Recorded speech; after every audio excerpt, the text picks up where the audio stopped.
এই মাহফিলটা নেওয়া হয়েছিল হলো আরো 7 থেকে 8 মাস আগে, যে সময় হাসিনা পালায় নাই।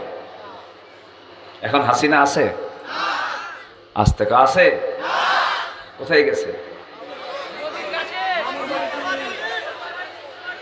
ও, একজন কোচে শ্বশুর বাড়ি। আচ্ছা, যাই হোক, সারা জীবন আমাদের বিরুদ্ধে কুৎসা রটানো হয়েছে। কোথায়? আমরা তো পালালাম না। এত নেতার ফাঁসি তারা কার্যকর করলো, কেউ তো ভয়ে অন্য কোনো দেশে গেল না। এদেশের অগণন মানুষের প্রাণের স্পন্দন, বিশ্ব ইসলামী আন্দোলনের এক ঝাঁক নেতৃবৃন্দকে তারা রাষ্ট্রীয় ষড়যন্ত্রের মধ্য দিয়ে হত্যা করেছে। কিন্তু কেউ কি পালিয়েছে? কিন্তু এমন নেতা কুর্মিথিয়া পালায়, ঠিক কিনা? আর 2009 সালে আমার জীবনের ফার্স্ট হজের সফর ছিল 2009 সাল। সেই সফরে আমি আল্লামা সাইদ রাহিমাহুল্লাহকে সে বছর তার জীবনের শেষ হজ করতে দেখেছি। তিনিও তার জীবনের শেষ হজটা করেছেন 2009 সালে। গ্রেফতার হলেন 2010-এর 30শে জুন। 26শে জুন তার সঙ্গে আমার শেষ দেখা। তো ওই হজের সফরে তাকে বলা হয়েছিল, আপনার দেশে না গেলেই ভালো হয়। কেন? ট্রাইব্যুনাল গঠন হচ্ছে, আপনাকে মামলায় জড়িয়ে দেবে। যদি তারা আপনাকে জেলখানায় পৌঁছায় রাখে, অতএব কি দরকার? আপনার এই দেশ থেকে যাওয়ার দরকার নাই, এই দেশ আপনাকে নাগরিকত্ব দিয়ে দিতে পারে।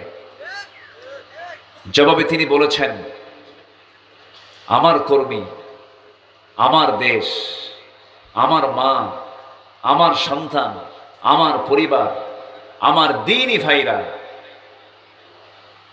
আমার দেশে পড়ে থাকবে, আর আমি আরামে বাহিরে দিন যাপন করব, এটা হতে পারে না। যদি ফাঁসির মঞ্চ ঝুলে মরতে হয়, দেশের মাটিতে মৃত্যু হবে, দেশ ছাড়ব না। ছেড়েছিলেন? তাহলে এখন প্রমাণ হলো আলেমরা কি পালায়? কারা পালায়? খুব কষ্ট হচ্ছে আপনাদের বসে থাকতে, কারণ প্রচন্ড গরম। ভাদ্র সবে শেষ হলো, ভাদ্র আশ্বিনের তাল পাকা গরম, ঠিক আছে না? সেই গরমে আপনারও গরম হয়ে গেছেন, ব্যবসে গরম, বসে থাকার চুল পরিমাণ জায়গায় নাই, টুইটম্বর অবস্থা, যেন মাথার উপরে মাথা, ঘাড়ের উপরে ঘাড় লেগে আছে। এই যে আপনাদের অংশগ্রহণ, এটা প্রমাণ করে এই জমিনে কোরআনের আইন বাস্তবায়ন হতে বেশি সময় লাগবে না। জোরে বলি ইনশাআল্লাহ। দেশকে পাহারা দেওয়ার দায়িত্ব আমাদের আছে না নাই? আসতে বলবেন না, আছে না নাই? 71 থেকে 2024-এর 4 আগস্ট পর্যন্ত এই দেশের স্বাধীনতা, সার্বভৌমত্ব 100% নিশ্চিত ছিল না, ঠিক কিনা? আমাদের উপরে জগদ্দল পাথর চাপিয়ে দিয়েছিল। ছিল না কথা বলার স্বাধীনতা। কোরআনের মাহফিল করা হবে, অনুমতি নেওয়া লাগতো হলো বেনামাজিদের কাছ থেকে, চোর ডাকাতদের কাছ থেকে। পোস্টার পর্যন্ত তারা দখল করে ফেলেছিল। পোস্টারে তাদের নাম না রাখলে মাহফিল বন্ধ করে দেওয়া হতো। তারা কই?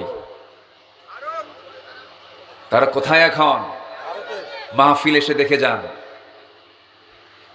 কোরআন ছিল, আছে, থাকবে। আল্লাহ ছিলেন, আছেন, থাকবেন। ফেরাউনরা থাকবে না। ফেরাউনরা থাকবে? ফেরাউন ছিল না? ফেরাউন ছিল এক সময়, নাই। সেই ফেরাউন উত্তরসূরিরা মাঝে মাঝে একটু উকি মারে। আমার দেশে একটা ফেরাউন জন্ম নিয়েছিল, ঠিক কিনা বলেন? আমরা বলিনি, আমরা শাপলা চত্বর বলিনি, 28 অক্টোবর বলিনি, আমরা 5 আগস্টে যে হত্যাকাণ্ড ঘটিয়েছে তারা, প্রতিটি হত্যাকাণ্ডের সুস্থ বিচার হলো সময়ের দাবি, ঠিক কিনা?